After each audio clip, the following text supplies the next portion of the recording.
हिंदुस्तान में corona case 24 घंटे में अगर 28,000 के करीब जाने लगे, महाराष्ट्र में 6,500 जाने लगे, दिल्ली में 2,500 के पार जाने लगे, ओमिक्रॉन केस 1,500 के भी आगे रफ्तार पकड़ ले तो आप क्या कहेंगे? यही कहेंगे ना कि ये कोरोना काल है जिसमें वायरस विकराल है। वाकई में वायरस विकराल है। 2020, 2021 और अब ये कहा जा रहा है कि 2022 में बड़ा खतरा आ चुका है, तब जबकि शुरुआती दिन में ही यह पता चल गया है कि वायरस कितनी तेजी के साथ में रेप्लिकेट हो रहा है। दिल्ली में पॉजिटिविटी रेट कितना बढ़ गया है हम आपको बताएंगे।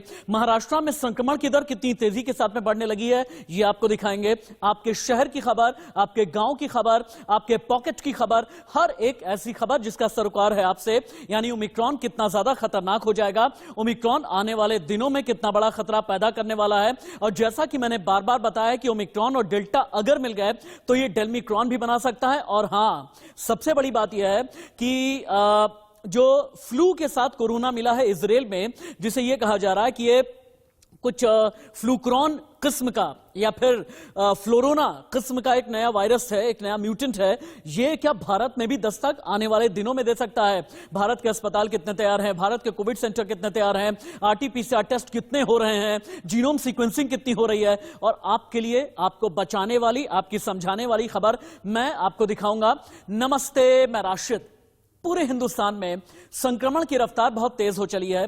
कोरोना का प्रहार और भी घातक होता चला जा रहा है और कोरोना की मार ऐसी है कि 24 घंटे में 27,500 से ज्यादा नए केस सामने आए हैं। तो ऐसे में यह सवाल पैदा होता है, ओमिक्रॉन ने डराया, क्या कोरोना लौट आया? अगर लौट आया तो कितना बड़ा खतरा होगा? 2022 में भी क्या कोरोना रहेगा? वायरस से जीना कितना मुश्किल हो सकता है? वायरस का डबल अटैक है, वैक्सीन के जरिए बचेंगे या नहीं? दिल्ली में केसेस एकाएक क्यों बढ़ने लगे हैं? दिल्ली कितनी तैयार है? क्या तीसरी लहर सेकेंड वेव से कहीं ज्यादा खतरनाक होगी? अप्रैल मई 2021 भूला नहीं है हिंदुस्तान, और देश का हेल्थ इंफ्रास्ट्रक्चर जिसमें अस्पताल हैं, जिनमें कोविड सेंटर हैं, जिसमें हेल्थ सेंटर हैं, डॉक्टर हैं, नर्सिंग स्टाफ हैं, ऑक्सीजन, वेंटिलेटर, ये सब कुछ भारत में कितना तैयार है, कितना मुकम्मल है, यह भी आपके लिए जानना जरूरी है। पहली बड़ी खबर, भारत में कोरोना विस्फोट पर बहुत बड़ी खबर, बिग ब्रेकिंग। 24 घंटे में 27,553 कोरोना केस, 284 लोगों की मौत, देश में 1,500 के पार हुआ ओमिक्रॉन मरीजों का आंकड़ा। भारत में बहुत तेजी के साथ बढ़ने लगी है कोरोना की रफ्तार।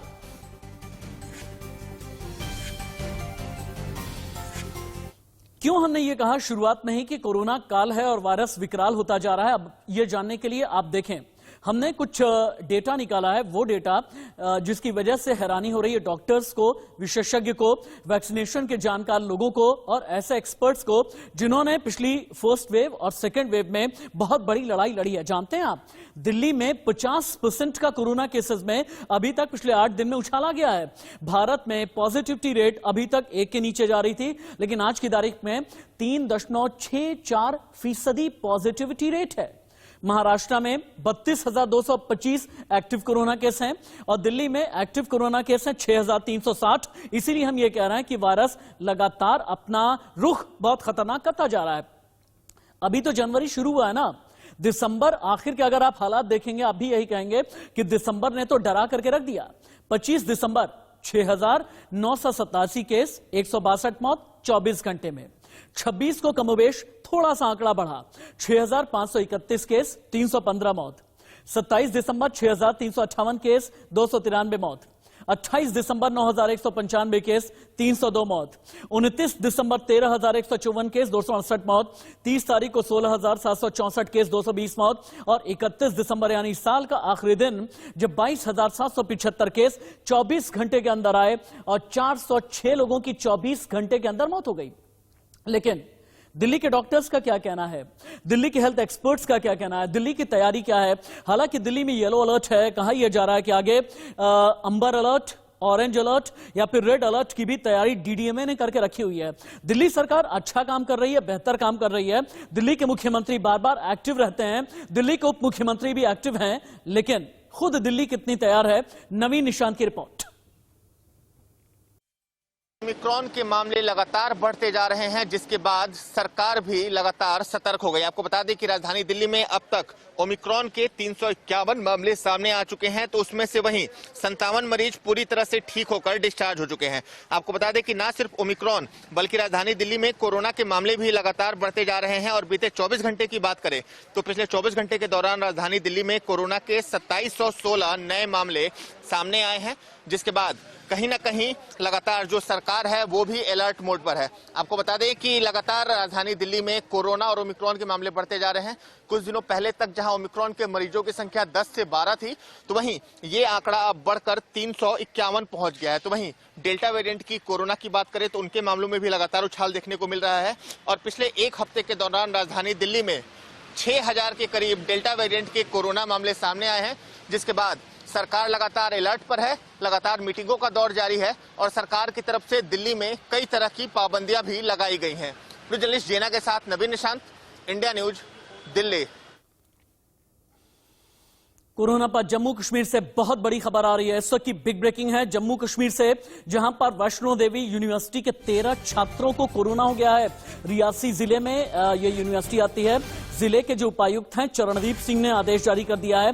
छात्रों के संक्रमण के बाद यूनिवर्सिटी बंद कर दी गई है, यानी भारत पर बहुत बड़ा खतरा मंडराने लगा है।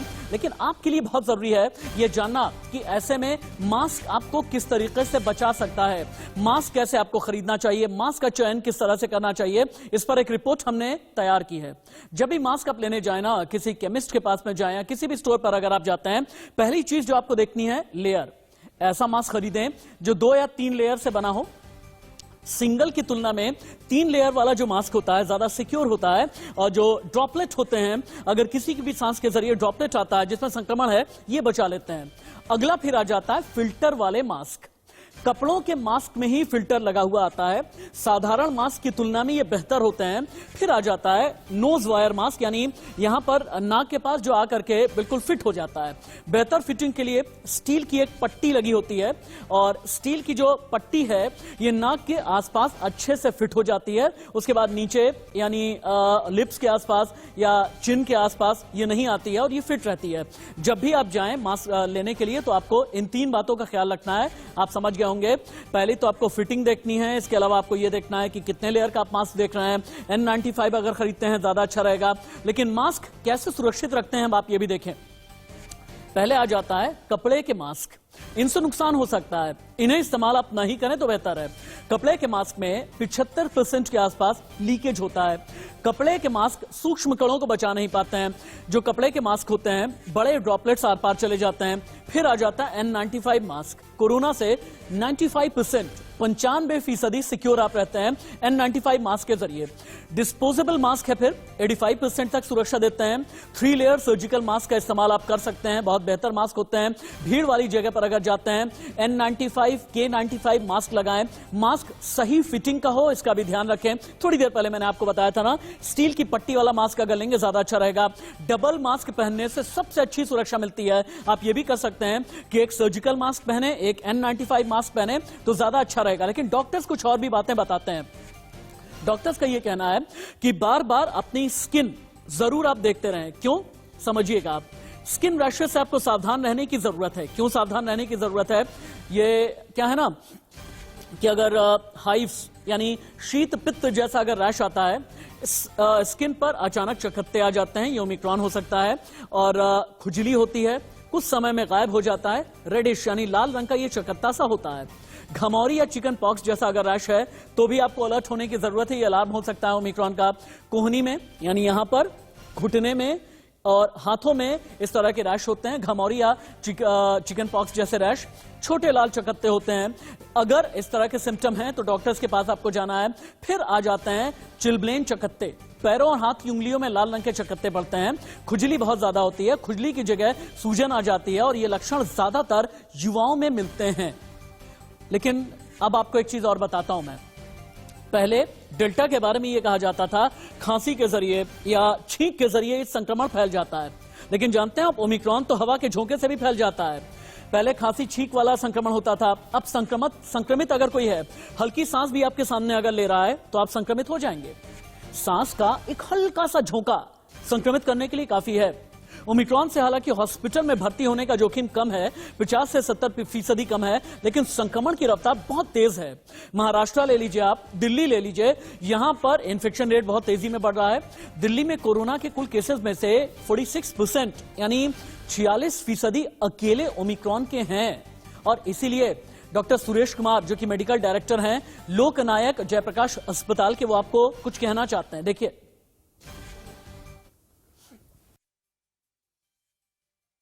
दिल्ली में ओमिक्रॉन के साथ कोरोना के मामले में भी लगातार बढ़ोतरी देखने को मिल रही है और सबसे बड़ी चिंता की बात यह है कि ओमिक्रॉन से संक्रमित मरीजों की संख्या दिन प्रतिदिन दिल्ली में बढ़ती जा रही है। ज्यादा बातचीत के लिए हमारे साथ लोकनायक अस्पताल के medical director doctor Suresh Kumar हैं। सर, क्या कुछ है ओमिक्रॉन की संख्या अभी के समय आपके अस्पताल में? हमारे पास अभी तक पिछले एक महीने में 138 पेशेंट ओमिक्रॉन के जीन सीक्वेंसिंग से कंफर्म हुए हैं और जो भर्ती भी हो चुके हैं, जिसमें से 95 स्वस्थ होकर घर भी जा चुके हैं। सर, क्या इसमें बच्चों की भी संख्या है? कितने सैंपल्स अभी तक आपने जीनोम सीक्वेंसिंग के लिए भेजे हैं? इसमें हमने 210 सैंपल का भी हमारे पास रिपोर्ट आया है और बाकी का हमारा जो रिपोर्ट है वो भेजा हुआ है, पेंडिंग है। इसमें से हमारे जो 95 जो हमने डिस्चार्ज करे उसमें 2 बच्चे भी शामिल हैं और 1 बच्चा अभी एडमिट है। तो सबकी कंडीशन क्या थी? क्या कुछ विशेष ट्रीटमेंट की जरूरत पड़ी उन्हें? ज्यादातर पेशेंट स्टेबल थे, ज्यादातर पेशेंट्स का ऑक्सीजन लेवल बिल्कुल नॉर्मल था और कुल 5 पेशेंट ऐसे थे इसमें से 95 में जिनको की लो ग्रेड फीवर या बदन दर्द या उनको वीकनेस या 1 बच्चे को डायरिया था, बाकी सारे एसिम्प्टोमेटिक थे। सर, कोरोना के मामले भी बढ़ रहे हैं, क्या कुछ लगता है? जो डेल्टा वेरिएंट की हम बात करें उसकी मामले लगातार बढ़ रहे हैं, क्या कुछ वजह निकलकर सामने आ रही है? क्योंकि डेल्टा काफी सारे जो हमारे पास एडमिट हुए हैं, अभी 7 पेशेंट हमारे पास डेल्टा के आए हैं और उसमें हमने देखा कि ये वो हैं जिनको कि या तो शुगर का बीमारी है या हार्ट का, या जिनको और कोई लंबी बीमारी जैसे डायलिसिस या क्रोनिक इलनेस, वो वाले पेशेंट आए हैं। जर्नलिस्ट जीना के साथ नवीन निशांत, इंडिया न्यूज, दिल्ली। आगे बढ़े उससे पहले की एक और बिग ब्रेकिंग कोरोना विस्फोट पर केंद्र ने राज्य सरकारों को चिट्ठी लिख दी है। अस्थायी अस्पताल और कंट्रोल रूम बनाने के आदेश जारी किए गए हैं। केंद्रीय स्वास्थ्य सचिव राजेश भूषण ने यह चिट्ठी लिखी है। कोविड डेडिकेटेड हेल्थ इंफ्रास्ट्रक्चर की समीक्षा की सलाह दी गई है और डिस्ट्रिक्ट लेवल पर निगरानी सक्रिय करने के भी निर्देश दिए गए हैं। यानी केंद्र सरकार सक्रिय है और राज्य सरकारों को सीधे तौर पर निर्देश दिए गए हैं कि अलर्ट रहें। जानते हैं ये अलर्ट क्यों जारी किया गया है? क्योंकि अलग अलग राज्यों में, अलग अलग जिलों में और अलग अलग पॉकेट में कंटेनमेंट जोन एक बार फिर से बढ़ने लगे हैं। कंटेनमेंट जोन इसलिए बढ़ रहे हैं क्योंकि यहां पर जो वायरस की आर वैल्यू होती है, ये आर वैल्यू बढ़ने लगी है। आर वैल्यू यानी रिप्रोडक्शन वैल्यू। इसके बारे में थोड़ा सा आपको बताते हैं हम कि ये खतरा आखिरकार क्या होता है।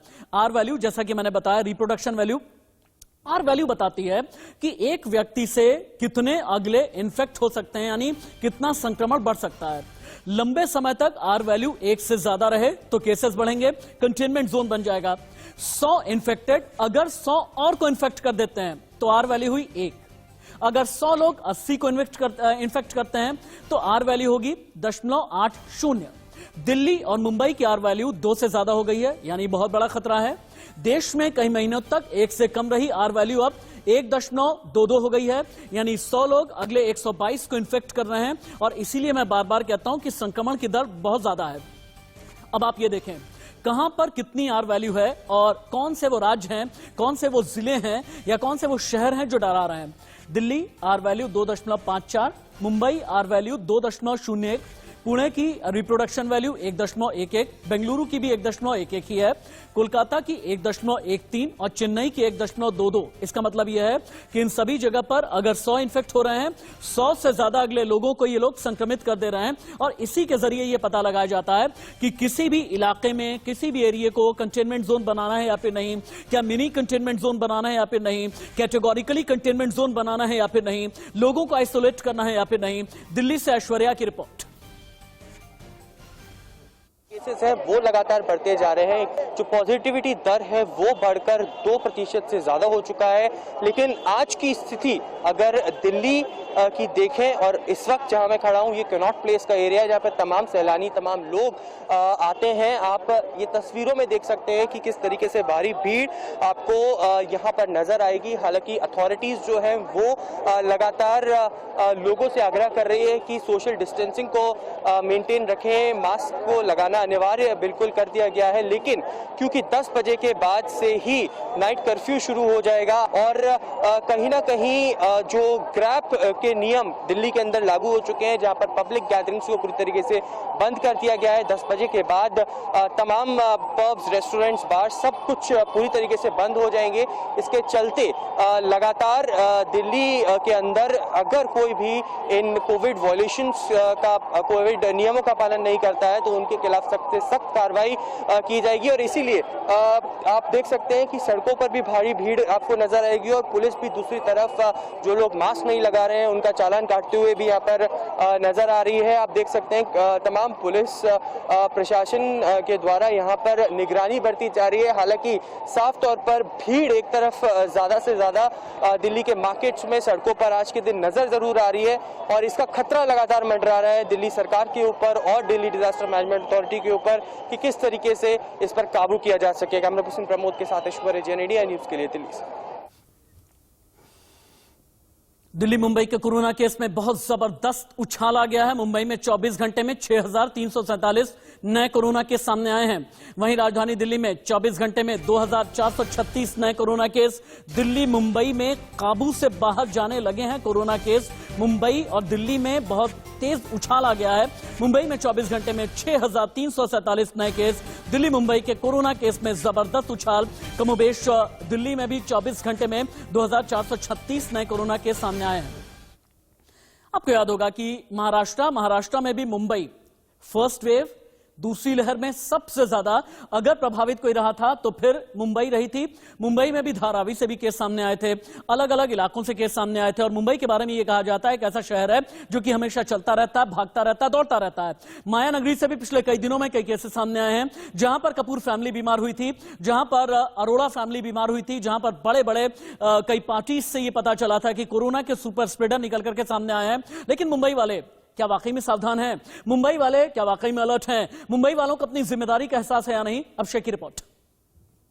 लेकर सरकारें लगातार बड़े बड़े दावे कर रही, बड़े बड़े नियम बनाया जा रहा है कि कहीं पर भी कोई भीड़ इकट्ठा ना हो, क्योंकि कोरोना का कहर है वो लगातार बढ़ता जा रहा है। आपको पता है मुंबई महाराष्ट्र एक ऐसा जगह है जहां पर हर रोज इस वक्त पिछले हफ्ते से केस दोगुने हो रहे हैं। 8,000 से अधिक केस इस वक्त मुंबई महाराष्ट्र पहुंच चुके हैं और तमाम जगहों पर भीड़ जो है वह कम होने का नाम नहीं ले रही है और रोकने के लिए कोई ऐसा उपाय भी नहीं है। तस्वीरें दिखाने जा रहा हूँ, देखकर आप हैरान हो जाएंगे। सिद्धिविनायक मंदिर जो कि विश्व में एक ऐसे बहुत प्रसिद्ध मंदिर है, महाराष्ट्र में बहुत प्रसिद्ध मंदिर है, देश भर में प्रसिद्ध मंदिर है। गणपति बप्पा की यहाँ पर मूर्ति है, मंदिर है, बहुत पुराना मंदिर है और इस मंदिर में दर्शन करने के लिए भारी संख्या में लोग हर साल नए साल के दौरान जुटते हैं, क्योंकि वह जानते हैं कि अगर यहाँ पे पहले दिन हमने गणपति बप्पा के दर पर माथा टेक लिया तो उनके साल अच्छे जाएंगे, दिन अच्छे जाएंगे। और इस उद्देश्य से यहाँ पर भीड़ इतनी है कि देखकर आप हैरान हो जाएंगे। सवाल ये उठता है कि सरकारें तो लगातार बातें कर रही हैं कि कहीं पर भी कोई 5 लोग से अधिक इकट्ठा ना हो, नाइट कर्फ्यू लगाया जा रहा है, तमाम पब्लिक प्लेसेस पे लोग इकट्ठा ना हो। मंदिरों की हालत यह है कि ये सिद्धिविनायक मंदिर की स्थिति बताऊं आपको कि इसके पहले यहाँ पर QR कोड के जरिए दर्शन करवाया जाता था। QR कोड जिसके पास होता था, लिमिटेड लोगों को डेली दर्शन करने की अनुमति थी, लेकिन आज ऑफलाइन कर दिया जाए, यानी कोई भी आकर दर्शन कर सकता है। और इस स्थिति में यह जो कोरोना का जो विस्फोट एक बढ़ा है, उस स्थिति में यहाँ की क्या स्थिति होगी आप देख कर समझ सकते हैं। यह मैं दिखा रहा हूँ एक गेट की तस्वीर। इसी तस्वीरें सिद्धिविनायक मंदिर के चौतरफा सभी गेट की तस्वीरें हैं और अब तक जानकारी के मुताबिक लाखों लोग यहाँ पर दर्शन कर चुके हैं। जनवरी के तीसरे सप्ताह तक यह केस बहुत अधिक होने वाले हैं और करीबन 2 लाख केस एडमिट होने के, यानी करीब 2 लाख केसेस के आसपास के एक्टिव केसेज कोविड के मिलेंगे। तो समझ सकते हैं कि सरकारें लगातार सब कुछ चेतावनी दे रही हैं, लगातार बताया जा रहा है, पेपर में सब कुछ हो रहा है, लेकिन ग्राउंड पे आप जो देख कर हैरान होंगे कि ग्राउंड पे कुछ नहीं है, सब कुछ नॉर्मल सा चल रहा है। उन्हें लग रहा है कोविड का मतलब कुछ नहीं है, कोई डर नहीं है। इसलिए साल के पहले दिन भले चाहे भगवान के नाम पर क्यों न हो, लेकिन लोग खुलकर बाहर निकले हैं और तमाम नियमों की धज्जियां उड़ाई जा रही है। कैमरामैन विष्णु के साथ अभिषेक शर्मा, इंडिया न्यूज, मुंबई। हमने दिल्ली मुंबई के बारे में आपको तो बताया है, लेकिन उत्तर प्रदेश भी डराने लगा है। यूपी में कोरोना लौट आया है। 24 घंटे में कितने नए केस आए हैं, कौन कौन से वो शहर हैं जहां पर आपको और भी ज्यादा सावधान रहने की जरूरत है, आप देखें। गाजियाबाद 85 केस 24 घंटे में सामने आए हैं। लखनऊ जहां पर 58 केस 24 घंटे में सामने आए हैं। गौतम बुद्ध नगर 61 केस, गौतम बुद्ध नगर का मतलब यह है नोएडा, ग्रेटर नोएडा वाला इलाका। प्रयागराज 16 केस, बनारस यानी वाराणसी, काशी 16 केस 24 घंटे में। मेरठ में 48 केस सामने आए, यानी गाजियाबाद, लखनऊ, गौतम बुद्ध नगर, प्रयागराज, बनारस, मेरठ। अगर आप यहां पर रहते हैं तो आपको और भी ज्यादा सावधान हो जाने की जरूरत है। लेकिन सिर्फ यूपी ही क्यों, यूपी, केरल, कर्नाटक, महाराष्ट्र, दिल्ली, गोवा, छत्तीसगढ़, मध्य प्रदेश, राजस्थान, हर जगह ओमिक्रॉन वेरिएंट भी है। आज की तारीख में लगभग ओमिक्रॉन वेरिएंट अब आंकड़ा ऐसा जा रहा है कि कभी भी 2000 प्लस जा सकता है। एक छोटा सा ब्रेक, कहीं मत जाइएगा। हाथ जोड़ करके विनती है, मास्क जरूर लगाएं, सैनिटाइजर का इस्तेमाल करें, भीड़ ना लगाएं। एक ब्रेक।